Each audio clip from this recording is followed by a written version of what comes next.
Deputy President calls on public representatives to attract foreign investors. With the latest news updates, I'm Hasina Gori. Deputy President Kgalema Motlanthe has urged public representatives to encourage investors to continue investing in the country, particularly the mining sector. He has told the National Assembly that it was still too early to assess the negative impact caused by the Lonmin shootings on investor confidence. 44 people died in the violent strike at Lonmin mine in the northwest this month. Motlanthe was answering questions in the National Assembly. For now, what I've observed by looking at the share price of Lonmin itself is that it's gone down. As to how long that would be, I'm not sure yet. I think it is still too early for that kind of assessment to be made.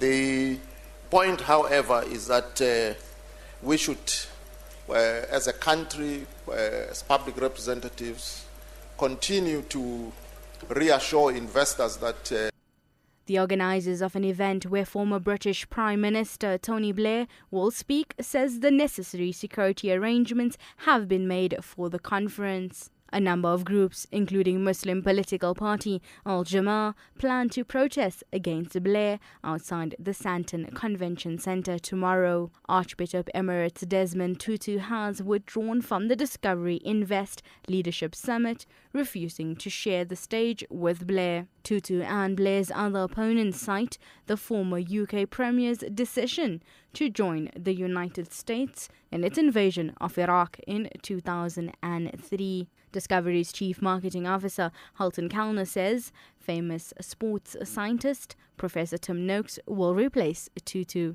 The Democratic Alliance in the Eastern Cape has called on the government to establish a rural safety policing unit in the province.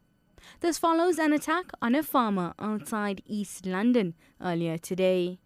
Gary Ruddy was shot and wounded during a robbery at his farm. The DA's Bobby Stevenson says the unit should deal with crimes in rural communities. The safety and security of rural communities is of critical importance to the Eastern Cape, because when your rural communities are threatened by a lack of safety and security, it impacts on food security. It impacts on the farmer's ability to stay on the land, and it also impacts on jobs.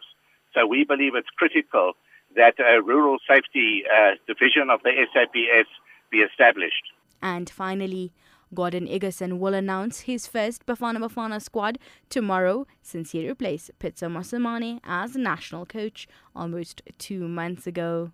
Lerato Chabango of Mamelodi Sundowns is considered to be in the running after recent good form.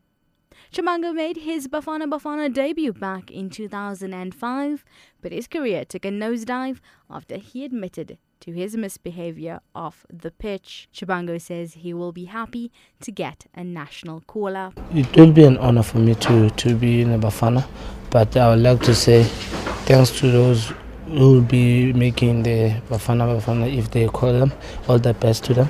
So I'll be looking forward for the call-up if I'm there, but I'll keep on pushing myself. If I'm not there, I'll keep on pushing myself, fighting. Catch the latest news anytime here on Newsbreak's Option 1.